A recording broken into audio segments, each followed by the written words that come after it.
kasih Mas Mama. Kalau saya kuncinya di saya, duplikatnya di beliaunya. Sama-sama kunci juga ini.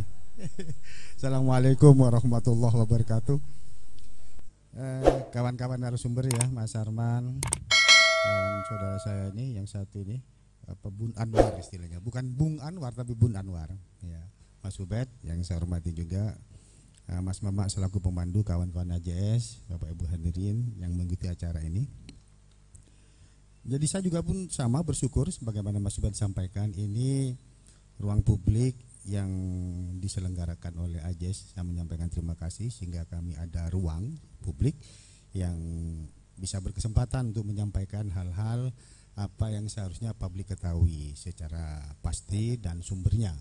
Karena memang sekarang terkait dengan Pilkades ini sudah menjadi gonjang-ganjing sampai jauh ke pelosok sana masyarakat kita, masyarakat Kabupaten Sampang. 5 menit ya Mas Mama ya. Saya kira sebetulnya belum, saya nggak ngomong sama dia dengan beliaunya persis, cuman ya saya bilang udah duplikat kok. Ya sama, namanya juga asli sama duplikat. Jadi kalau di keterangan surat itu sesuai dengan aslinya, ya mesti sama lah gitu. Nggak akan beda. Hanya mungkin barangkali ada beberapa hal yang mungkin saya tambahkan sebagaimana Mas Ubed sampaikan tadi. Jadi segini prinsipnya, bahwa di masa pandemi ini banyak regulasi yang diturunkan oleh pusat untuk kemudian menjadi pedoman kita di daerah. Banyak sekali terkait dengan dampak pandemi ini. Di antaranya adalah terkait dengan penyelenggaraan pemilihan kepala desa. Ini juga kena dampak. Andaikan tidak kena dampak, tidak ada problem sebetulnya. Nah, dampaknya apa? Pemerintah melalui regulasinya, terutama mulai dari PSBB, PPKM Mikro sekarang ini membatasi jumlah kerumunan masalahnya. Sementara Pilkades yang biasa kita laksanakan pasti itu tempatnya kerumunan, fokusnya kerumunan. Nah, maka mesti diatur sehingga pusat memberlakukan sebagaimana yang Mas Ubed sudah sampaikan tadi, Mendagri nomor 72 2020 tentang perubahan kedua dari peraturan Mendagri nomor 112 2014 tentang pemilihan kepala desa, dan surat edaran Mendagri nomor 1416698/SJ tentang jumlah pemilih, tempat pemungutan suara, pemilihan kepala desa serentak di era pandemi, yang sebagaimana Mas Ubed sampaikan membatasi satu TPS maksimal 500. Nah, bisa kita bayangkan sebagaimana yang biasa kita lakukan, lalu kemudian kita coba misalnya berlakukan per dusun, per TPS-nya 500. Bahkan satu dusun itu ada yang jumlahnya sampai 2000 lebih, 2500 lebih. Tentu satu dusun bisa ada 2, 3, 4 dan seterusnya. Nah, berkaitan dengan ini, pertimbangan-pertimbangan dari kami pemerintah kabupaten yang sudah kami sharingkan. Jadi Mas Ubed benar sampaikan, kami Pak di pemerintah kabupaten sekarang ini dengan DPR luar biasa Pak. Walaupun itu bukan tugasnya DPR, tapi kami minta untuk tolong Pak, kami dibantu, diberi masukan. Alhamdulillah beliaunya mau.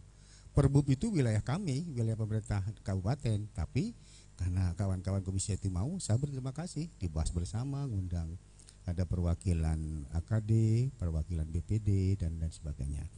Untuk apa? Agar nanti semua yang kita inginkan itu semua sudah bisa paham dan bisa ada masukan kepada kami, untuk lebih memudahkan dan memperbaiki apa yang akan kami susun di dalam peraturan bupati, khususnya Perbup Pilkades.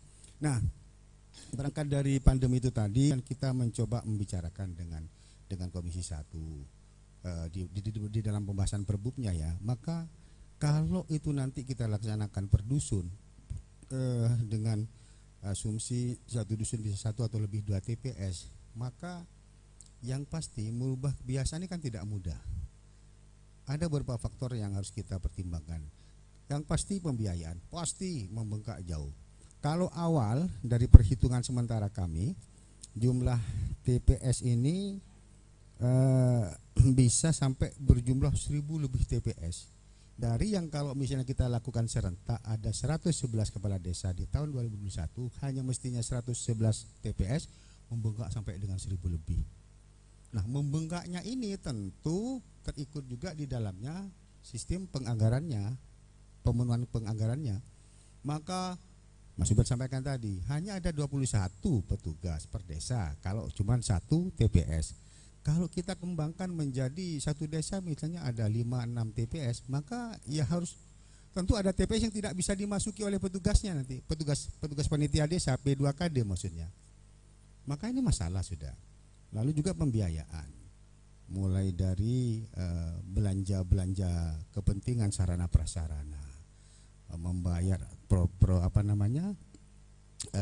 panitia, operasional panitia, lalu membayar keamanan, membayar pun kalaupun ada, apakah juga ada petugasnya, ini masih belum jelas juga. Jadi semua ini problem yang harus kita coba carikan jalan keluarnya. Nah, satu poin, kalau terkait dengan anggaran, maka bisa dipastikan kami tidak mampu Pak kalau dilaksanakan di tahun ini. Mengingat apalagi di tahun 2021 ini masih ada perintah dari pemerintah pusat untuk merefocusing kembali anggaran kita. Artinya dikepras kembali Pak anggaran kita. Ini beliaunya juga paham. Dikepras. Nah kalau ini yang ada aja sudah dikepras, artinya kan juga berdampak terhadap apa yang sudah kita anggarkan terhadap penyelenggaraan pemilihan kepala desa yang jumlahnya cuma 111. Ini sudah fix Pak, kalau di APBD-nya ada sudah ada anggarannya. Di sini sudah tertuang Pak namanya. Ada berapa? Ada 10,5 ya, belum keamanan ini. Hanya biaya penganggaran pilkadesnya. Nah, kalau tadi Mas Ubed sampaikan, kalau Mas Ubed sampaikan bisa kalau saya bilang perhitungan dari sini ya, perhitungan sementara hampir 4 kali lipat kalau saya. Sudah kami hitung ya berdasar pemikiran kami apa yang harus kami siapkan. Kalau misalnya dilaksanakan di sebanyak 1000 lebih TPS itu, maka kemungkinan penambahan biayanya hampir 4 kali lipat. Mas Ubed 3 kali lipat lebih kalau menurut saya. Nah, yang menjadi pertimbangan kami dari pemerintah daerah, sehingga kami bersepakat dengan DPRD Kabupaten Sampang untuk mengkonsultasikan problem ini kepada pemerintah provinsi, kepada pemerintah pusat. Alhamdulillah sudah kira-kira setengah bulan yang lalu Mas Ubed ya sudah dilaksanakan konsultasi. Hari ini masih belum ada jawaban resmi. Kami tidak hanya konsultasi, tapi kami juga ikuti dengan surat tertulis. Pemerintah daerah menyurat kepada Kemendagri untuk minta petunjuk terhadap problem-problem yang kami punya ini. Nah, sesungguhnya dari hasil konsultasi kawan-kawan dari DPRD dan kawan-kawan pemerintah daerah yang mewakili saat itu, sinyalnya ya disetujui kalau misalnya harus dilakukan penundaan, prinsipnya disetujui. Ya maksudnya prinsipnya disetujui, intinya begitu. Tetapi ya prinsipnya prinsipnya disetujui, tetapi harus real nanti. Jadi bahwa bagaimana ini kan melalui surat kita itu kan hanya konsultasi ruang publik. Ya dari cerita-cerita begitu ya dia hanya menyampaikan secara lisan juga. Kalau begitu caranya prinsipnya ya bisa saja dilakukan penundaan. Nah, begitulah kurang lebih jawabannya secara lisan. Tetapi tidak bisa jadi pedoman. Ini harus tertulis. Nah kami sudah lakukan menyurat kepada Kemendagri untuk minta advice dan minta petunjuk bagaimana kami harus menyikapi dengan kondisi real yang sudah kami hadapi, dengan problematika yang juga kami hadapi. Lalu kemudian pertanyaan berikutnya begini, adakah jaminan pandemi ini selesai kapan? Maka mungkin di antara kita tidak ada satu pun bisa menjamin, tidak ada. Selesaikah di tahun ini, di tahun 22, 23, 24, 25 dan seterusnya? Nggak ada jaminan. Maka kembali lagi kalau mengacu kepada ketentuan SE dan Permendagri yang ada, karena ini dasar basicnya adalah karena COVID-19 pandemi, maka bagaimanapun tetap kita mengacu kepada ketentuan-ketentuan yang terkait dengan COVID ini. Contoh yang paling nyata adalah kerumunan. Kalau prokes sudah harus sesuatu yang pasti dilakukan. Misalnya kalau kita lakukan ya, maka di situ akan ketat. Ini wajib di SE harus ada petugas dari gugus tugas atau satuan tugas penanganan COVID di tiap TPS. Ini lagi juga tidak mudah, walaupun mungkin jajaran kami sampai dengan puskesmas adalah yang bisa menjadi petugas, tetapi juga itu tidak mudah mengingat kebiasaan masyarakat kita. Nah, berikutnya lagi yang bisa menjadi pertimbangan masalah keamanan, sebagaimana Mas Ubed sampaikan. Kami saja yang melakukan satu titik ini rentannya sudah seperti itu. Ada rentan konflik sosial yang begitu tinggi kalau tidak dilakukan pengawasan atau pengamanan secara ketat pelkades kita ini. Saking atensinya masyarakat terhadap masing-masing calon yang dia akan pilih. Ada ketersinggungan sedikit saja, nah ini sudah problem nanti, gitu ya. Maka ini juga menjadi bahan pertimbangan kami. Kalau satu TPS saja sudah seperti itu resistensinya. Nah sekarang kita bisa bayangkan kalau dilaksanakan per TPS, per dusun misalnya, ini yang menjaga kalau ada konflik mampu enggak? Dan juga pertanyaan bahwa kita pemerintah daerah dalam hal ini Pak Bupati juga harus menjamin stabilitas daerah ini. Itu juga pertimbangan beliaunya. Kalau misal dipaksa dilakukan lalu menjadi konflik kemana-mana, ini mohon maaf bagi masyarakat kita, khususnya budaya kita di Sampang di Madura umumnya, ini tidak hanya antar orang per orang, tidak ada tali persaudaraan atau tali darah persaudaraan. Sesaudara saja begini, kalau sudah urusan pilkades, Bu Nawar nanti bisa cerita. Ini wah tahunan bisa sampai kembali pulih Pak. Apakah ini yang mau kita biarkan? Jadi kami pemerintah daerah bersama-sama DPRD juga memikirkan itu juga, mempertimbangkan hal-hal yang sekiranya akan menjadi konflik massal di bawah. Tidak baik, dampaknya tidak baik. Bahwa Sampang sampai hari ini alhamdulillah terkait dengan toleransi dan keamanan nilainya cukup bagus. Nah, baik nanti kita kembali ya. Terima kasih. Assalamualaikum warahmatullahi wabarakatuh. Terima kasih. Jadi saya langsung saja terhadap penanya yang dua orang ini. Sebetulnya hampir sama, cuman ada nanti khusus PJ yang agak beda. Jadi apakah ada pertimbangan khusus ya? Pasti ada. Kalau nggak ada pertimbangan nggak mungkin. Nah sudah saya sebut tadi, sudah saya sampaikan tadi, tapi saya coba lebih penekanan saja. Maka yang pertama alasan pertimbangan khususnya adalah karena pandemi. Sebagaimana surat dari Kemendagri juga sampai diatur di SE juga. Nah makanya saya lemparkan pertanyaan, adakah yang bisa menjamin pandemi ini kapan selesai? Kalau misalnya ada yang menjamin di sini, mari dua-dua selesai Pak, ayo. Nah, gitu sih saya. Nggak ada. Kami pun pemerintah juga nggak ada yang bisa menjamin itu. Sehingga dilahirkanlah ketentuan Permendagri dan SE-nya itu terkait dengan pandemi. Itu yang pertimbangan khusus pertama ya. Yang kedua anggaran, pasti sudah saya sampaikan, Mas Ubed juga sampaikan bahwa anggaran ini menentukan, sangat menentukan terhadap adanya perubahan-perubahan yang akan kita lakukan terkait dengan pandemi ini. Ya, yang ketiga adalah faktor keamanan. Nah, ini kemudian Pak Anwar tadi menyampaikan sebaiknya memang ada unsur keamanan juga diundang biar bersama-sama. Tetapi ini sudah dibahas di Forkopimda pun sudah ada pandangan-pandangan dari beliaunya yang sudah disampaikan kepada yang terhormat Bapak Bupati. Ini mengingat juga Sampang khususnya Madura umumnya, pilkades ini memang jauh berbeda dibanding pilkades yang ada di Jawa dan di luar Madura lah intinya. Bahwa keamanan ini menjadi faktor utama. Seringkali di dalam praktek anggaran pilkades kita ini jadwalnya ditundang gara-gara ada analisa dari keamanan yang merekomendasikan jangan dilaksanakan. Kami kalau sudah keamanan kami taat pemerintah daerah karena kami tidak ambil risiko. Kalau sudah keamanan, karena pernah terjadi di Sampang ya mohon maaf, saya tidak tahu tahun berapa, hanya mendengar cerita sampai ada salah satu calonnya langsung yang meninggal di tempat. Makanya salah satu di ketentuan Perbub kita itu mengatur ketika pemungutan suara maka calon wajib pulang meninggalkan lapangan dan dikawal keamanan karena pernah kejadian dulu sampai meninggal. Itu. Cuman saya nggak tahu ya tahun berapa dan lain sebagainya itu. Nah terdapat dampak itulah kemudian kami sangat ekstra hati-hati kalau sudah terkait dengan keamanan.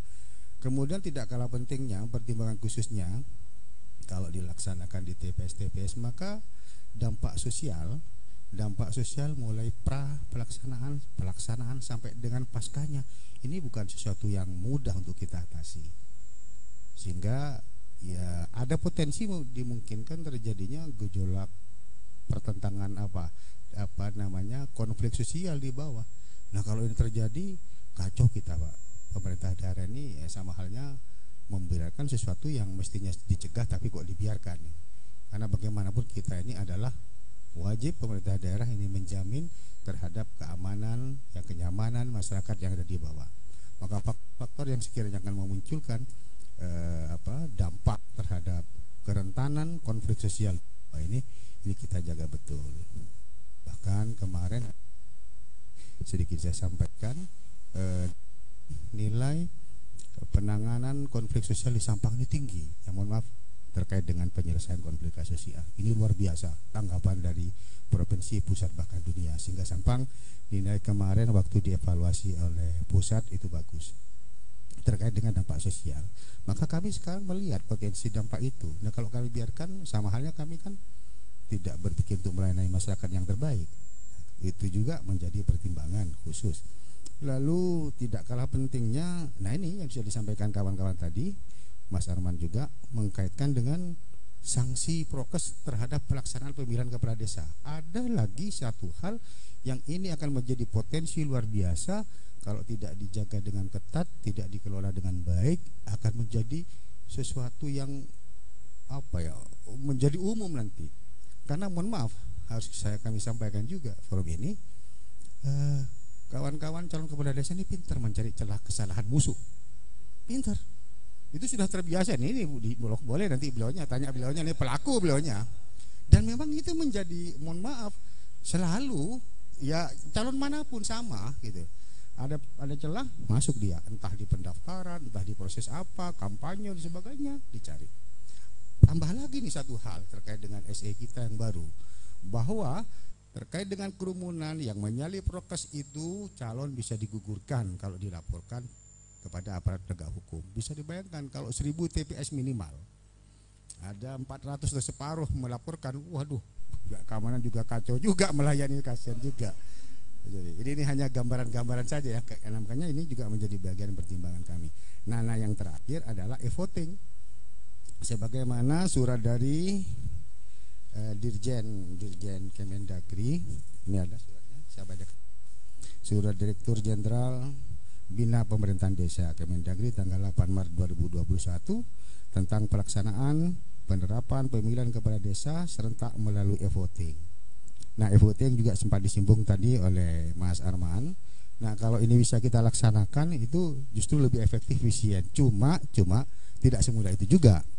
Maka harus kami siapkan seluruh hal-hal yang terkait untuk menuju ke arah e-voting itu.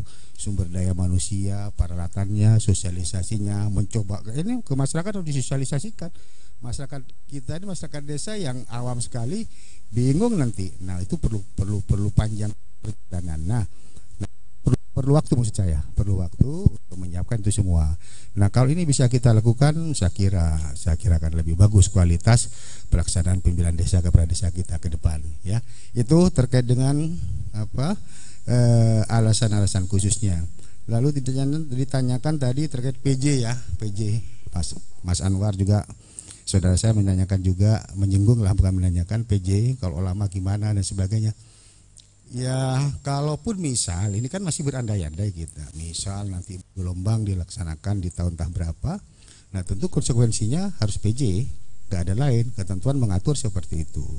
PJ adalah seorang ASN itu tingkatnya kalau di kecamatan ada, oke, nggak ada bisa minta ke kabupaten, intinya ASN. Ya memang kami pun juga berpikir yang sama. Ya tidak semudah ya kalau misalnya disamakan dengan yang definitif itu resmi pemilihan rakyat, jadi ada pengakuan, ada legitimasi yang tinggi dari masyarakat. Kalau PJ kan ditunjuk amanat undang-undang juga, bukan keinginan kami, tetapi kami menunjuk pun tidak sembarang juga, harus diukur. Dan untuk diketahui, PJ itu nanti kita akan berlakukan setiap 6 bulan, kita evaluasi berkait dengan kinerjanya, pelayanan kepada masyarakat, lalu pelaksanaan bagaimana dengan kaitan pengelolaan keuangan, kebijakan dan sebagainya, harus kita ukur. Nah, ya memang kami pun tak berani menjamin kemudian, tetapi secara normatif bahwa PJ itu ada sebuah jawaban yang harus dilakukan oleh pemerintah daerah ketika kepala desa yang definitif sudah berakhir. Ini mau tidak mau, suka tidak suka, harus kita lakukan. Untuk kemudian bahwa itu apakah efektif, efisien dan sebagainya, itu pertimbangan-pertimbangan di luar regulasi. Tetapi itu pun kami juga pikirkan. Barangkali ini ya sementara dari saya, terima kasih. Luar biasa ya, sampai Sumeneb juga luar biasa kita ini. Pertama terkait dengan jual beli jabatan ya, dikhawatirkan takut terjadi seperti itu. Pak Anwar ada nih. Ya. Jadi begini, kebijakan yang terhormat Bapak Bupati, jangankan ke PJ, Pak, apa PJ ini? Untuk ASN saja nggak ada mahar 0%, dan saya berani mau bersumpah pun siap saya. Saya jadi sekda 0 Pak, nggak ada. Bener, boleh. Ini kan di live streaming ya.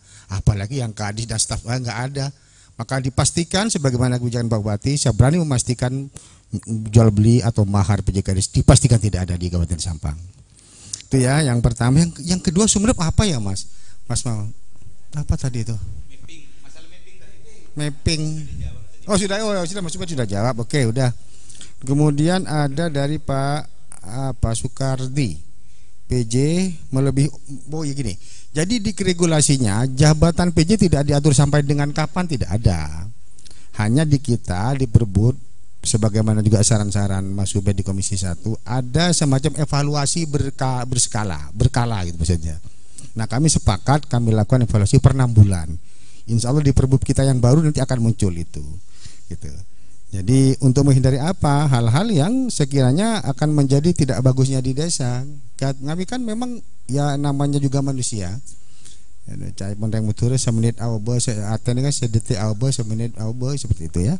Nah untuk memastikan itu per 6 bulan kami lakukan evaluasi nanti. Ketika memang tidak bagus ada masukan masyarakat, ya bukan tidak mungkin kita ganti lagi dan itu boleh.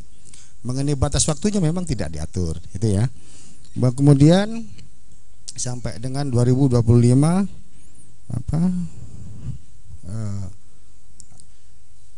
biaya keamanan. Oh, biaya keamanan sudah dijawab Mas Obed tadi ya. Jadi kalau biaya keamanan begini, khusus keamanan ya, saya jawab khusus keamanan. Yang lainnya sudah Mas Obed jawab. Jadi terhadap pemetaan keamanan ini bukan porsi kami, porsi pihak keamanan, dalam ini kepolisian. Beliau akan mengkalkulasi lembaga Polres ini. Misalnya kalau kemarin ya, kenapa di tahun 2021 yang sudah kami rencanakan di tahun 2020 itu berdasar kalkulasi keamanan dari Pak Polres. Membuatlah semacam surat kepada Bupati untuk penanganan Pilkades yang sebanyak 119 dibutuhkan tenaga sekian, pembiayaan sekian, sehingga dianggarkan disetujui oleh kawan-kawan DPR. Nah, jadi ukurannya adalah dari sana, bukan dari kami. Jadi porsinya dari pihak keamanan. Misalnya jadi dilaksanakan tahun ini serentak, beliau yang punya kalkulasi bukan kami. Nah, cuman jelas tadi karena memang kita ini lagi apalagi di refocusing, tidak di refocusing pun sudah pusing. Jadi kalau ini bukan tidak lagi refocusing juga. Saya kira nih, ini Mas ada ya Mas Jamama, terima kasih. Ini terima kasih. Terima kasih abangku. Wah, ini pernah titik lebon kia apa olana? Sama dengan beliaunya dulu, cuman saya lurah dulu. Yang milih satu orang Pak Bupati, beliaunya banyak masyarakat. Baik, Mas Anwar, PJ sebagaimana Mas Ubed juga sampaikan, jadi dia juga berfungsi sebagai penjaga malam. Maka kalau sudah penjaga malam tidak lagi PJ, tapi PM. Ayo dong, penjaga malam, PM fungsinya dia. Ya, waktu menjadi PJ-nya jadi penjaga malam, waktu itu jadi PM. Tidak masalah. Jadi saya kira memang ya kami pun tidak bisa kemudian menjamin terhadap kemampuan PJ ya. Ini kembali kepada PJ. Tetapi setidaknya kami nanti sebagaimana juga Mas Ubed sampaikan, DPMD selaku leading sektor yang bertanggung jawab untuk melakukan pembinaan terhadap calon-calon yang akan dinilai untuk dipersiapkan jadi PJ. Dan disitulah disaring kemudian mana yang memenuhi syarat, mana yang tidak. Karena kita insya Allah kalau kesiapan ASN banyak, tetapi walaupun banyak kan tidak secara spesifik dia bisa bekerja sebagai ya mengangkat dirinya sebagai kepala desa lah intinya ya. Nanti kan dilakukan itu ya tidak secanggih itu, tetapi akan kita nilai karena ASN kita nih mereka sudah tahu pimpinan masing-masing, pimpinan di atasnya sudah tahu Pak kalau ini ada potensi begini dia rekomendasi dari mereka juga nanti dalam rangka apa untuk lebih mempersiapkan sebaik-baiknya, bahwa ya berdasar pengalaman beliaunya juga, kalau beliaunya sudah malang melintang bahwa kalaupun ada PJ itu tidak bisa mandiri, masih tergantung kepada Kades lama. Nah, inti pun nanti kita akan menjadi ukuran kita memang mungkin ya secara kultural tidak bisa dilepas begitu saja. Tetapi secara substansi, normatif dan sebagainya, kewenangan PJ itu nggak bisa diganggu oleh siapapun. Perkara lain hal misalnya ada masukan, saran, pertimbangan dari Kades Lama, dari tokoh yang lain, wajib ditampung. Wajib untuk kemudian dipikirkan, dimusyawarahkan di tataran desa untuk diambil satu keputusan kalau itu misalnya mengatasi satu hal dan satu masalah. Itu lagi secara kultural kami melihat masih ada memang belaunya, apalagi di bawah.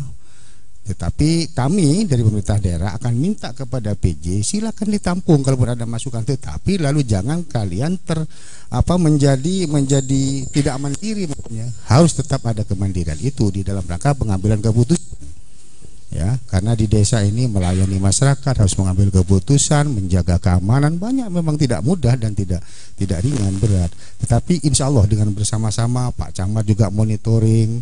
Jadi seluruh faktor keamanan Forkopimcam monitoring dan sebagainya, kami terutama DPMD monitoring, maka hal-hal kecil yang sekiranya terjadi menjadi tidak baiknya di desa harus ada penyelesaian dan ada langkah untuk bisa bagaimana kepercayaan terhadap PJ ini tetap tumbuh. Itu saya kira tetap harus akui secara kultural ya Mas Anwar, masih memang terjadi. Tetapi konsep bahwa dia selaku PJ dia harus mandiri, tidak boleh tergantung kepada siapapun. Saya kira ini ya Mas Anwar. Untuk yang terakhir, ya ini repot Mas Anwar, kalau udah tataran bawah ini kadang ya bener seperti kentut. Tapi kami pastikan kalau Pak Bupati tidak ada Pak, sampai level kamu tidak ada, itu tidak ada. Bahkan Pak Bupati sering tantang ya, mohon maaf, Pak Bupati sering menantang kepada siapapun, kalau ada karena jabatan lalu dia membayar kepada siapa, suruh bawa ke sana Pak. Jadi kalau itu ASN sekalipun ya, kalau itu ASN yang memfasilitasi pasti Pak diproses Pak, pasti tidak akan tidak. Tapi yang mohon maaf, namanya juga orang, cara celahnya itu banyak macam-macam. Bisa jadi mohon maaf, kembali lagi ingat katanya Pak Bupati kita Pak Nur Cahya, Pak Anwar, Sampang ini fitnahnya lebih luas dari luas kabupatennya. Jadi artinya apa? Fitnya sampai di Pak Pamekasan sebenarnya Bangkalan. Nah ini ruwet, nggak jelas dibikin jelas. Nah ini tadi. Ya, repot. Baik, saya kira itu ya. Terima kasih, cukup Anwar ya. Terima kasih Pak Sekda. Terima kasih ya. Barangkali ini sesi yang terakhir, lumayan juga. Jadi ini sesuatu yang merubah kebiasaan.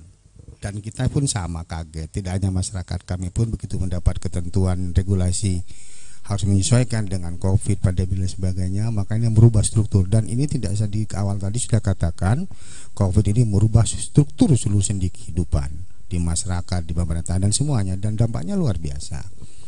Nah, tentu kami pemerintah daerah memastikan bahwa dalam hal ini yang terhormat Bapak Bupati pasti akan mengambil keputusan yang terbaik dari segala pertimbangan hal-hal yang sudah kami sampaikan dari masing-masing narasumber tadi, itu akan pasti dijadikan rujukan.